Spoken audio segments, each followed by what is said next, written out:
Welcome back to another episode of the Best You Podcast. Today we're diving into the world of heart rate zone training with our special guest, Debbie Potts. If you're looking to optimize your workouts for fat loss, improve your speed, or run a faster half marathon, this episode is for you. By the end of our conversation, you're going to have a clear understanding of which heart rate zones are best for different training goals, the ideal rest periods after running intervals, and the optimal post-run nutrition strategy. Before we dive in, don't forget to hit the follow button on the Apple Podcasts app and on Spotify, and subscribe to our YouTube channel so you never miss an episode packed with valuable health, wellness, and fitness insights.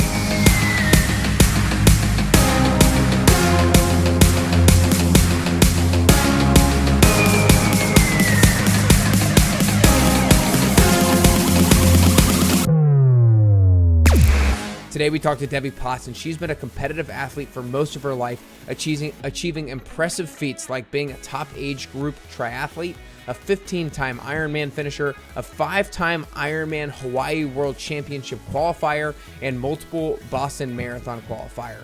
However, she's also experienced metabolic chaos in 2013 where she gained 30 pounds and battled extreme fatigue despite no changes in her diet or exercise. Her journey offers invaluable insights for anyone looking to train smarter and healthier. So for now, it's time to get closer to your best you with Debbie Potts. All right, what's up, everybody, and welcome back to the Best You Podcast. Today, I'm super excited to be joined by Coach Debbie Potts. Debbie, I am really excited to dive into heart rate zones in training and fueling today and really diving deep into those topics because I know me personally, I'm super just increasingly more and more curious about it. I know that a lot of people that I work with are more and more curious about it. And I, as of recently, just for context, like not that long ago, I had been training for a 1 mile race that I just put myself through. Not that I was competing against anybody else, just myself. A half marathon at the beginning of the year. So I've been learning a lot about heart rate zone training and everything like that. And the first question is just kind of like generally speaking is how important is being specific with heart rate training? Like, is it only super important if you're going for high performance and training for a race? Is it really important for overall health? Like, people who are listening to this who are maybe just training for overall health, is it really critical for them to be concerned about their heart rate? Frame up the conversation with us with regards to how important knowing where your heart rate is when you're doing cardiovascular training. So what I hear you asking is that who should use heart rate training? Yeah. Right. Basically. So I always put it into 3 different categories and it's kind of all one. Right. So there's the weight loss, fat loss, ideally, but people still stuck on weight, but fat loss, lean mass increase through muscle. And then there's performance. And that's where I think people get stuck, that we think only athletes should be doing, like I do Pinoy metabolic testing. It's only athletes need to know their VO2 max and train with heart rate monitor. Not true. And then there's longevity. Who wants to be their best self? Who wants to work on who they are going to be in the future? Now at age 40, 50 years old, we should be totally prioritizing how we're going to show up when we're 70, 80, 90 years old now. Because what we're doing now is going to play a major role in how we're going to be aging. So I think everybody is just, if you are a health optimizer, so you care about how you are living life and showing up every day, you should be taking ownership of your health. And there's simple strategies on how to do that. And knowing what best type of workout and pace and intensity and duration, frequency is right for you is really important, I think, as a trainer and a coach for years. So I think really having the people are exercising, number one, movement, exercise, strength training, mobility, but figuring out what is best for you and getting a test if you can and figure out having a purpose to each workout, knowing what you need to work on to be where you want to be. Awesome. So I love framing it up like that with, if your goal is fat loss, performance, or longevity, it's important to understand where your heart rate is when you're doing cardiovascular training. Let's talk about somebody who has a goal of fat loss and maybe they have some background with physical activity and some background with cardiovascular activity. and their goal is fat loss and they're doing resistance training and some cardio during the week, how should they be thinking about a weekly dosage of cardiovascular training, with like how much time, or maybe what percentage of time should be in a particular heart rate zone or at a particular heart rate level? Talk to us about how somebody who has a goal of fat loss, who is maybe moderately conditioned, should be thinking about it. Yeah, well, this is why I became a practitioner, FDM practitioner, nutritional therapy practitioner, and I know we metabolic testing, used to do New Leaf metabolic testing, heart zone training forever ago. We did wearing a chest strap and doing your different heart rate tests without being connected to your oxygen and carbon dioxide intake and output. But fat loss is just that we need to test, not guess, because I don't know what you're working on now. What is your fat burning rate? So ideally, we start with ideal plan A is to do a metabolic test where I put the face mask on you.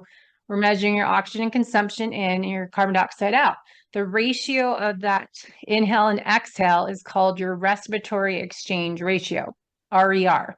And from that that number, we get 0.7 means you're burning 100% fat, pretty much all fat. If we show a 1.0 or higher, that's all carbohydrates.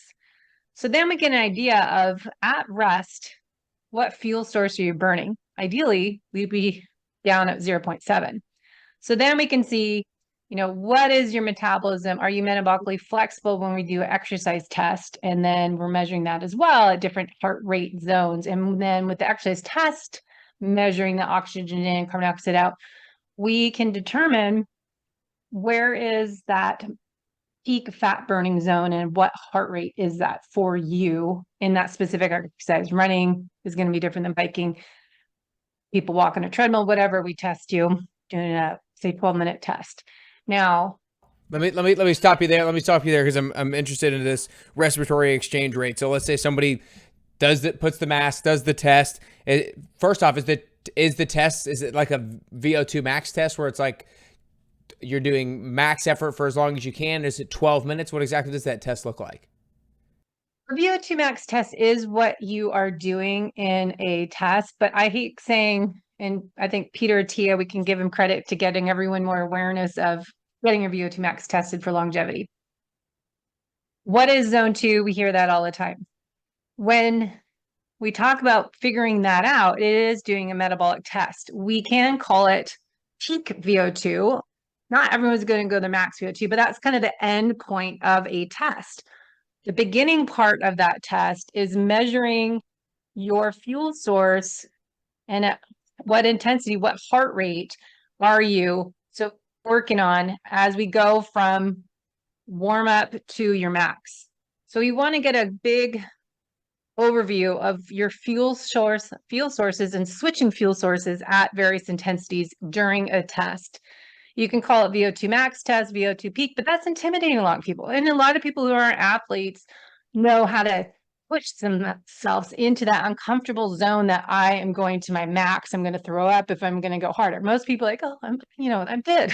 Stop here.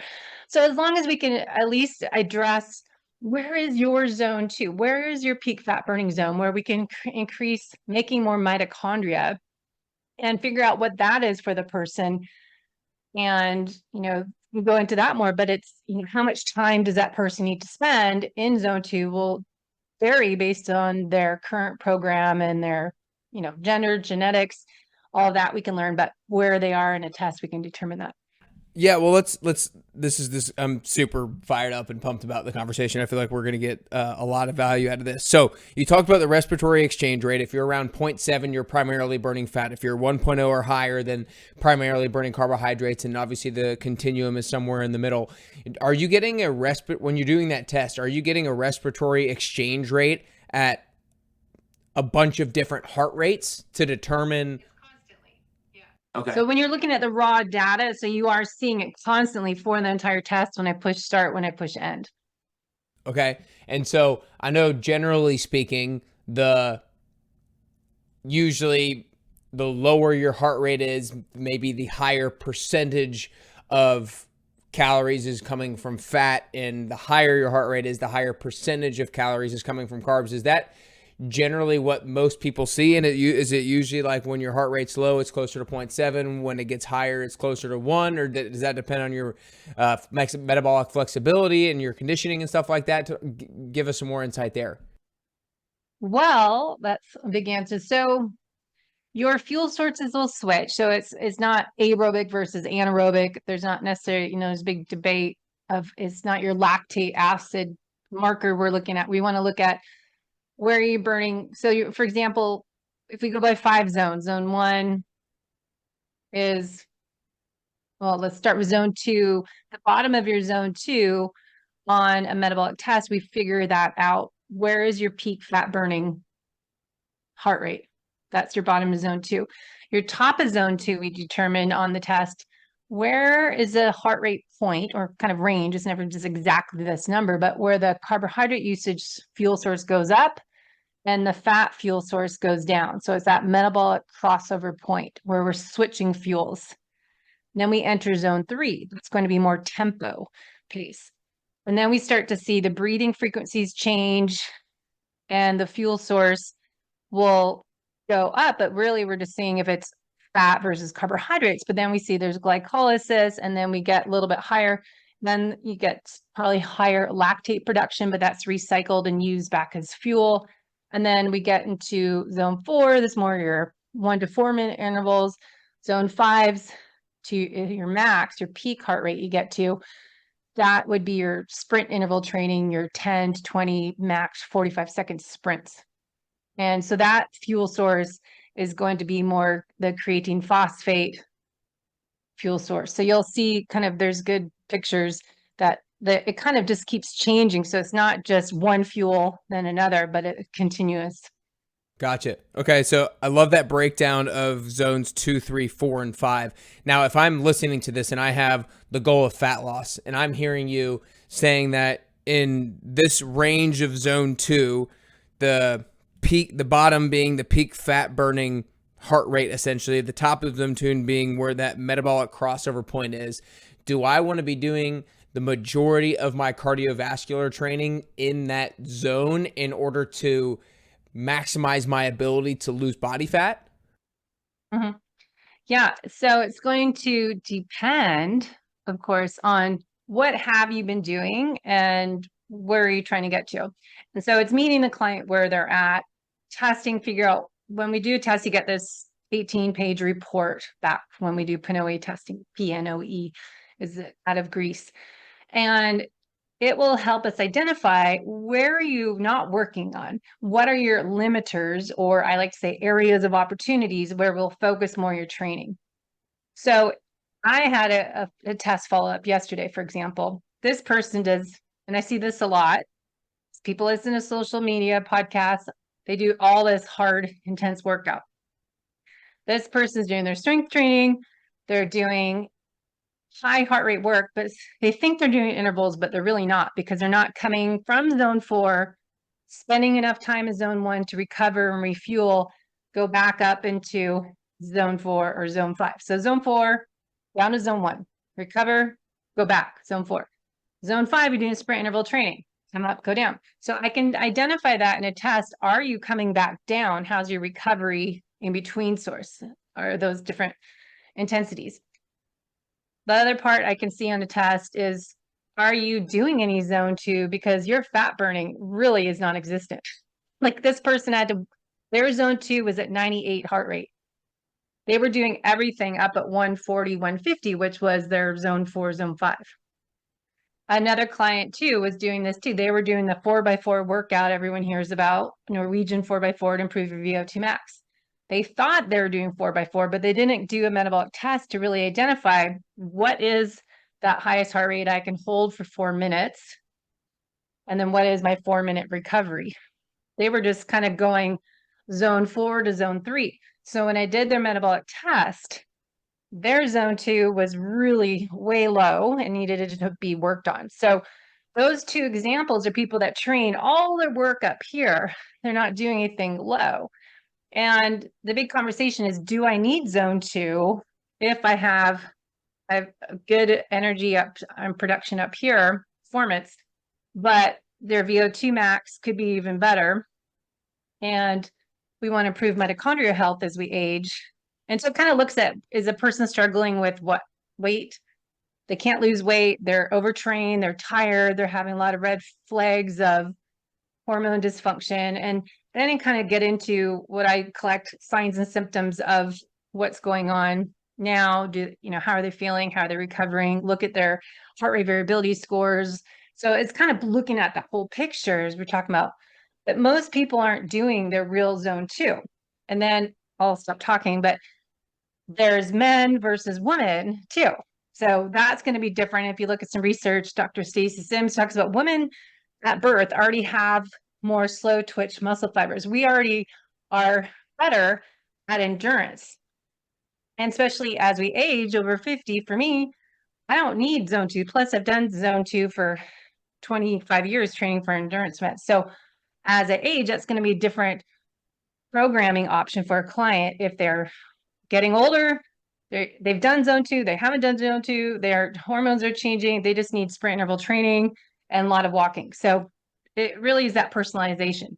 Yeah. So a couple things to respond off of that. So it sounds like after you do a test, you can tell kind of like which zone somebody has trained most in, and maybe their area of opportunity, maybe regardless of goal, whether it's fat loss, performance, or longevity, is to spend more time in the zone that they have spent less time in over the years. Am I accurate in that assessment?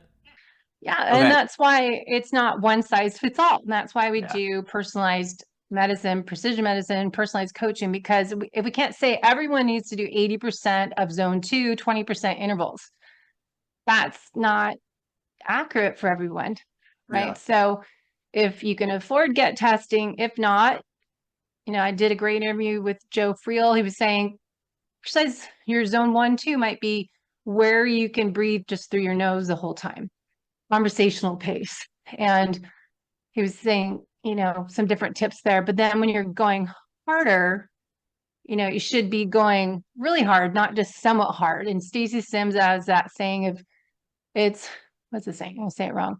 Too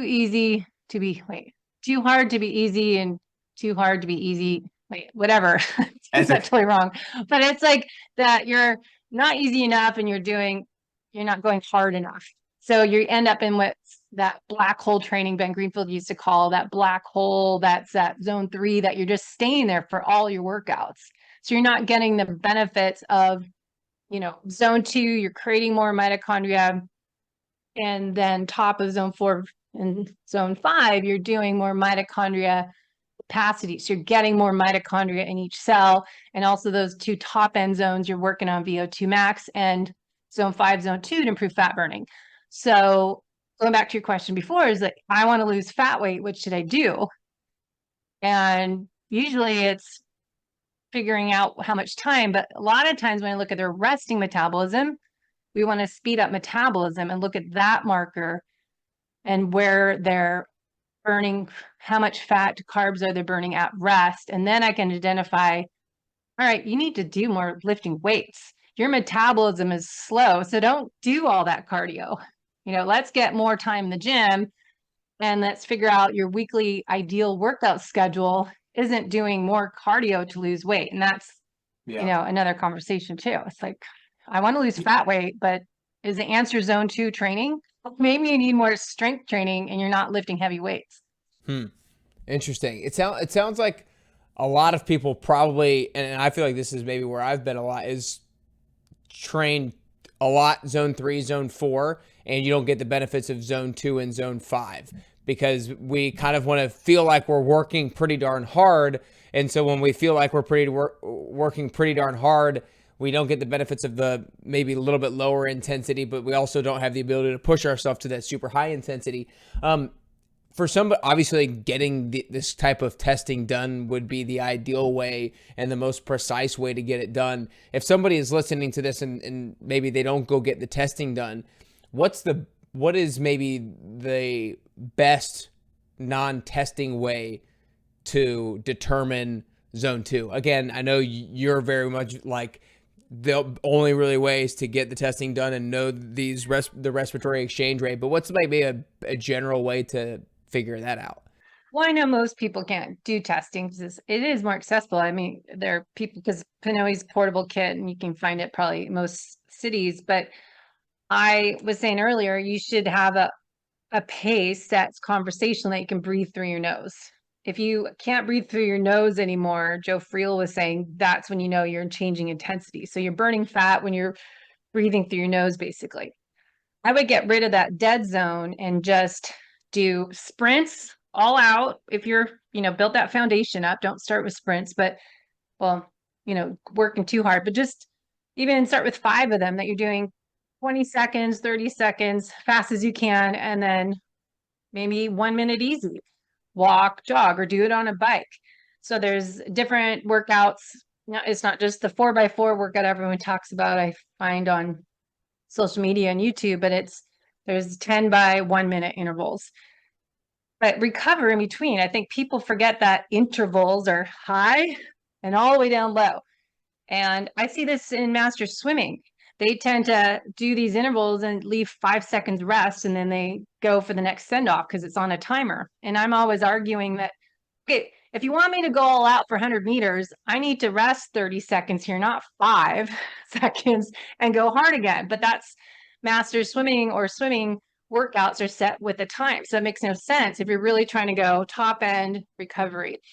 So If we're trying to do that, if we're trying to do that top end, like that zone 5 type training, and I know this is going to depend on individual by individual basis, but what do you usually feel like is a good work to rest ratio, or is that the best way to think about it? If I'm getting actually in that peak heart rate zone for 20 seconds, do I want to rest for 40 seconds, 1 to 2 work rest ratio? What do you feel like is a great way to think about work to rest ratio with regards to that highest peak heart rate zone? So I'm just pulling up my sheet here. So when you're doing short intervals, zone 5, your RPE 1 is nothing, 10's your max. You're up at a 10. Your recovery is work to rest ratio is 1 to 2. So it's 20 to 60 seconds recovery. So you're doing 10 to 30 second sprint, rest 20 to 60 seconds. If you're doing what's called medium intervals, those are 30 to 90 seconds in duration, maybe your top end of your zone 4. Your recovery is 30 to 90 seconds. So it's a 1-to-1 ratio. And what's called longer intervals are 5 to 10 minutes. And that would be your zone 3, top end, bottom of zone 4. Your recovery is 2.5 to 5 minutes. So it's 2-to-1 ratio. Okay. But what's missing, I'll add in, that recovery is in zone 1 for that 60 seconds, 90 seconds, not get there. And that's at total time. It's get there and time 60 seconds from there. That's what I learned from my mentors is it's not 60 seconds. It's how long to get to my zone 1. That's when the clock starts. Right. That's a huge distinction that I hope people are grasping. So again, let's say if we're doing that zone 5 where you want that 1 to 2 work to rest ratio and you're going balls to the wall for 10 to 20 seconds, then you want to spend 20 to 60 seconds in zone 1, but it might take you 20, I mean, everybody's different. It might take you 20 to 45 seconds for you actually to get down into zone 1. So you actually should time your 20 to 60 second rest after you actually get there in the first place. Is that correct? Yeah. And the more fit you get at this high, low, the faster it drops. So years ago, I used to do Sally Edwards heart zone training in spin class. We used to teach that, just, time how long it takes to get back to, say, 100 heart rate. And that would be when you're ready to go again. And even I took, I'm in North San Diego, but I was starting to try the San Diego Track Club on Tuesday nights, and they would do these 400-meter repeats, which I need speed work. And it's great because it pushes you, but their recovery was jogging around the track. I'm like, I can't get my heart rate down. And then they start again when they got around for another 400 recovery. I'm like, this is not supposed to be done, but I can't argue because I've had it for 50 years and I can't have this new person. Excuse me. Yeah. So I think that's why sometimes it's great to work with other people for your workouts and push yourself, but you have to know how to find your own recovery and regroup and then start together as a group. That's what we used to do, is like, let's everyone recover and then regroup at the line. We're going to start the next sprint if it's running or biking or swimming. Yeah. And then you can push each other. But I think recovery is going to be individual. No, I love this. I love this. This is so informative. What do you say to the person? You know, I feel like a lot of people who are listening to this, and this used to be me too. I always thought years ago now. Luckily, I've changed, but I always thought if I don't feel like I'm dying, it's not a good workout, right? And I think a lot of people feel like the same way. If I don't feel like I'm dying, it's not a good workout. Like the shorter the rest, the better. The harder I can, maybe not the harder I can go, but the higher my heart rate is, the better. What do you say to somebody who feels like that, to get them to kind of rewire their brain to remind themselves to recover enough so that you can perform at the appropriate level? Well, I have a response because I was just thinking of this in master swimming because I'm going today, and this happened Monday, that people are not resting enough and going again. And I would say if you don't need to rest that long, you were not working hard enough in the interval, right? So if you don't need a long rest to recover so you can go hard again, you didn't actually push yourself hard enough. So if you want to go that hard again, come bring that heart rate down, recover enough. Other thing is, someone was just asking me, how many intervals should I do? I said, when you start getting slower, that's when you stop and warm down. So when your form starts coming apart and your speed is slower, not faster, if you're looking at your splits, or like I used to go to Torrey Pines on this hill and just draw a line in the ground so I knew where my first one was. And if I'm not getting to that line or getting above that, that's been enough. So I think, to answer your question, recovery, so you can go hard again. If you didn't feel like I needed to wait that long to recover, well, then you got to push yourself more, get in that uncomfortable zone if you're doing sprints. I love it. I love it. Those were some super insightful numbers with the zone 2, zone 3, zone 4, the work to rest ratios and everything like that. The way that I kind of want to finish off the conversation is transitioning into, if I'm training for a half marathon and I have a goal to average a particular pace for that half marathon, how are you looking to break up your total mileage across the week when it comes to how many miles, or the percentage of how many miles should be spent at my race pace, and then how many miles should be spent at that conversational pace, and what is maybe my conversational pace compared to my race pace? Give us a little breakdown of, again, if we're like training for something like a half marathon, so a little bit longer race, how should I think about breaking up the ratio of my miles in training? Yeah. Well, it kind of goes back to the original beginning of the conversation about testing and figure out where am I not doing enough of, and identifying what that zone 2 is and how much time you have before your race, and what have you been doing before you started training for this race? Have you built a base up? And I was just working on a client's training schedule for a half Ironman.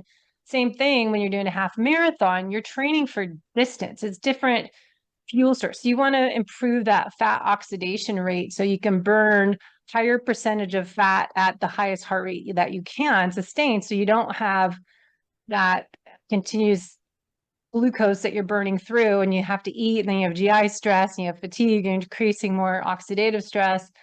So I find if you have a lot of time and if you're new to endurance exercise, well, two things. You need to have strength training, because a lot of people just start running and they don't do the strength and the balance and strengthen all your joints up and forget, they think they don't need strength training, and you do. So prioritize strength and run specific exercises, but your foundation should include that. And then your base, doing more zone 2 training. And that's where we would spend more time in and around that peak fat burning zone. a free way, again, to test and not guess, is more philmaphatone. 30 years ago taught us max aerobic function, MAF test, is 180 minus your age plus 5 beats if you're healthy and you've been training a while. Don't add in number if you are, I think what is, you just keep it as is if there's no problems or you're new. And then if you have injuries, you -5. So that would be 180 minus your age is your peak fat burning range. So that's would answer your question earlier to what can I do without getting testing, conversational pace, breathing through my nose, wearing a chest strap, not going by your Garmin or a Whoop that has heart rate from your wrist because it's totally inaccurate. It's not consistent and it's slow delay in the pickup reading of your heart rate.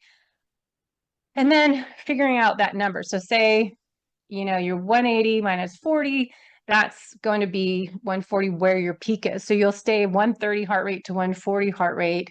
Even if it's humid, even if it's hilly, just keep in that range. So change not, I had to tell my client, I don't care about your pace. That's not the point. It is going to improve. But what Phil Maffetone taught us 30 years ago is build that base up. And when you should do a monthly test, that's 3-mile test on a same course that you can duplicate the test every month, 140 heart rate. How long does it take you to do that 3-mile course? And then test that. And if you don't see yourself improving every month, once you stop improving, then you can add in that speed work. So then I will do, say, 400-meter repeats, or start with 1 minute pickup, fast speed, or 2 minutes, and work on speed work once a week. So say you're running 4 days a week, 1 day is your long run, 1 day is an easy run, and those are maybe both in zone 2. Maybe you start adding in speed work, get some hills in there if your race is on hills. So looking at what your race course is and how you should train for that type of race. If it's, a lot of hills, or if it's all flat, you got to train on that type of course. But then it's, building the base up, and then you start adding in speed work. And then towards your race, I would have a client, if they have a good foundation, let's start adding some pace work. So I want to do this pace in the race. So I'm going to do 10 minute by 10, at race pace. Maybe it's a 20-minute piece. And then we kind of add that into a tempo race pace work. Yeah. This is great. How would you think about, or maybe you don't even think about this. Maybe you just think about heart rate. But what do you find would be the difference between, again, it obviously depends on the person's goals, the person's ability level, but generally speaking, what would be the difference between somebody's goal race pace versus what their pace is at that zone 2? And I'll just tell you, for me in particular, so I ran in the beginning of this year, I did a half marathon, and I set the goal of averaging a 6:15 per mile pace. In order to keep my heart rate in around like 180 minus my age, my per mile pace would be somewhere around 740. And so for me, that's like almost a minute 30 difference between the two. And psychologically, it's like, man, do I really need to be training this slow when my goal is this? And most of the time, I did not end up training that slow. I trained a little bit faster. Anyways, I hit my goal, averaged a 6:12, but that's beside the point. My point, how would you think about like a time difference between a race pace and a pace for zone 2? Talk to us about that. I would still, you'd find your zone 2, and then maybe you add race pace workouts more often, but you still need to develop, you still want the theory of zone 2 and what Phil Maffetone, you can look up his website, the math method has been around forever. As I said, the theory is you build that aerobic engine. So you get, that's kind of the thing of Mark Allen, the triathlete. He was my triathlon coach, and that's how we train for Ironman, is you get faster and faster and faster at 140 heart rate. So if you read the blogs of Maffetone, and maybe you're doing an 830 pace, then you get to 815, then you get to 8. So if you can get down to, say, a 730 pace and burning primarily fat as your fuel source, I used to do lost a marathon and I did 3:12 pace somehow. It's like my previous life. I can't run that fast anymore, but I was so aerobically efficient and had such a good base that I could go faster and not burn myself out because I was burning high percentage of fat, so fat oxidation at that heart rate. So the goal is to get faster and faster at those fat burning ranges and not focusing on just speed work. So you need the combination of the two. What's his name? There's Jason. There's that run exercise physiologist I interviewed last year that Jason, forget his name, but he talks about reverse engineering, that you start with 30-second sprints instead of doing all the long, slow stuff. So there is some theory of, 30 seconds run fast on a hill and do that as your strength training, and then you recover. So you can add in different techniques. I think to answer your question is, if you want to run certain speed, I think it's focusing on that zone 2. So you get faster and faster, add in pace work on a treadmill or outside, and then, the short intervals. But I think you still need to get, 1 to 3 days when you're training for a half Ironman. It's different than a 5K or 10K race. Awesome. This has been great. I'm gonna summarize a couple things real quick, and then I'm gonna ask one quick question about fueling before and after. It seems like with regards to training, it's like, okay, knowing where your zone 2 is really important. You can get that done through testing, or we can use one of these other strategies of 180 minus your age, or we can think about conversational pace. We can think about what pace can we maintain nasal breathing during, and then we need to spend a lot of our time in that, but also be adding in our speed work, and therefore we will be getting faster at the same heart rate over time. So that's a quick little summary of what I'm kind of taking away for a lot of people when it comes to fueling. Let's just talk about since it's a loaded question. Let's talk about after a run of anywhere from maybe 45 to 75 minutes. Somebody goes out for a run of, anywhere from 5 to 9 miles maybe during that time. How important is fueling post run, and in what amount of time should people be concerned to be getting their fuel in? Well, that's a difficult question because I hear different things. So for women, I've heard Dr. Stacy Sims say women need to fuel differently and recover differently. So we have a shorter window. So within 30 minutes or so like an hour after you work out, when you are depleting your glycogen stores, you should replace that carbohydrate window, because that's where your muscles will uptake it. You're more sensitive to the uptake of the fuel back into your muscles. So that will help you for your next workout. And some protein, because you're doing some muscle damage. Men, I've heard, can wait 2 to 3 hours. Now so if you are needing to replace that fuel in that hour to 45 minutes post workout, you're still in sympathetic fight or flight.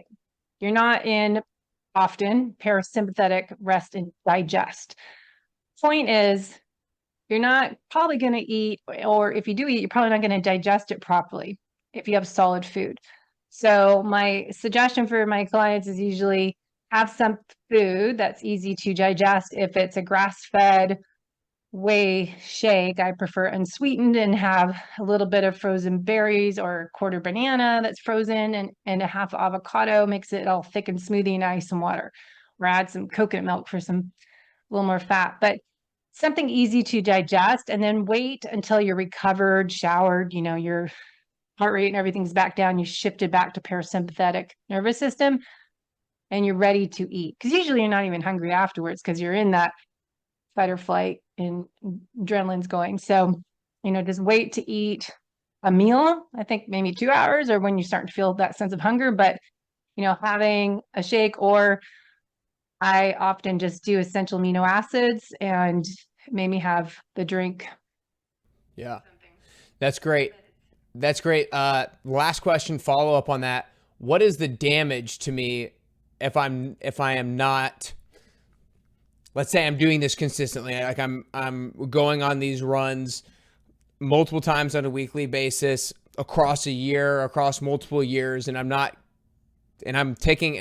waiting way too long to refuel. What kind of negative outcomes is it like I'm going to get injured? My performance is not going to improve. Is it all the above?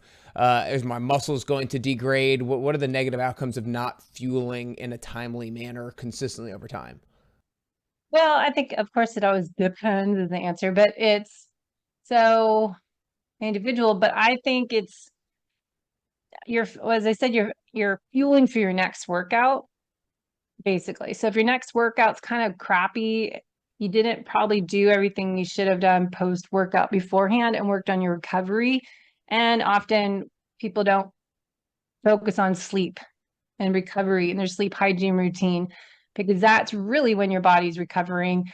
And I had a great podcast on that with this guy, Chase Baldwin from Body Health, on essential amino acids. You should take them not so much post workout, but you should take them before bed, because that's when you're really recovering and repairing. So maybe some carbohydrates post workout, but for sure before bed, have something as essential amino acids and prioritize your sleep. That's a whole nother talk, but getting off your phone, stop scrolling in bed, and just stop eating 3 hours before bed or even 2 hours before bed, and really focus on getting that deep restorative sleep, because that's when you're really recovering. Awesome. Well, I appreciate you being able to take such a big loaded question and succinctly giving us some great value. Seriously, that was awesome. This has been great today. I hope you guys took some notes, because this was definitely a note-taking type episode where you want to write down some of these numbers, the work to rest ratio, the respiratory exchange rate, and all this kind of stuff. And I hope you guys start to integrate it into your cardiovascular training. And remember, it's not always about how hard can you go for as long as possible with minimal recovery. Like, giving yourself enough recovery is absolutely critical for improving your performance. If you want to learn more about Debbie and all the amazing information that she provides, go follow her on Instagram at Coach Debbie Potts. You can check out her website, debbiepotts.net. And she also has the Fit and Healthy Athlete podcast that she's mentioned a couple times about some of her awesome interviews. And we'll have all that stuff linked up in the show notes and in the description and things like that. But is there any other great place that people should go to learn more about you? Yeah, what I've been doing is doing these rabbit hole deep dives on my YouTube channel. So look at Coach Debbie Potts, because I just recorded a video yesterday on this fueling topic. I went through all these slides. So I do better doing a PowerPoint presentation and then talk my way through it, because then I can show the pictures of the fuel switches during the heart rate training. Here's what's suggested for different race intensities, fueling and training based on Dr. Dan Plews from EndureIQ, their suggestions, and S Fuels had some great information. So I've done that. And then talking about, this maffetone, and I've done tons of that. And I actually was going to do another one coming up here this week, and on oxidative stress too, because I keep looking at information on oxidative stress and how it's kind of a battle when we're exercising a lot more intensely, how you're creating more oxidative stress at higher heart rates, but also as you're aging, you are increasing more oxidative stress because we have less antioxidants. So it's kind of that teeter-totter. So a lot of it is just focusing on how we can help us improve our aging process, being athletic, but knowing you have to adjust a few things to really be fit and healthy from the inside out. That's awesome. I'll make sure the YouTube channel as a whole is linked up in the show notes, and I'll also link up that recent one you just talked about, the fuel switches deep dive. So that's awesome. But hope you guys feel like you learned a lot today and got more insight and education around how best to do cardiovascular training based on your goals and where you are. But that's all we got today, Debbie. Debbie, thanks so much. Great. Thank you. What an incredible episode, jam-packed. Debbie shared some valuable insights on heart rate zone training and how to optimize your workouts for various goals. The main piece of value that I take away from this is understanding how to effectively use heart rate zones to enhance your fat loss, improve your speed, and achieve better race times. Before we wrap things up, don't forget to follow the show on the Apple Podcast app and on Spotify, and make sure you're subscribing on the YouTube channel so you never miss an episode packed with valuable health and wellness and fitness insights. My 3 biggest takeaways from the episode are the following. Number 1, optimizing for fat loss. Training in that right heart rate zone, finding what zone 2 means for you can significantly boost your fat loss efforts. And an easy way to potentially do this is do 180 minus your age, Or you can think about finding a pace in which you can maintain nasal breathing throughout. So keeping your mouth shut and just breathing through your nose. Number 2, to improve your speed. Specific heart rate zones are key to enhancing your speed and overall performance, and in adhering by the proper work to rest ratios that Debbie laid out today are critical as well. And then lastly, effective recovery. Understanding ideal rest periods after running intervals and ideal rest periods and refueling with nutrition and sleep are critical for your training efficiency and results. If you can do these things, you'll continue to get closer to the healthiest version of yourself and ultimately closer and closer to your best you.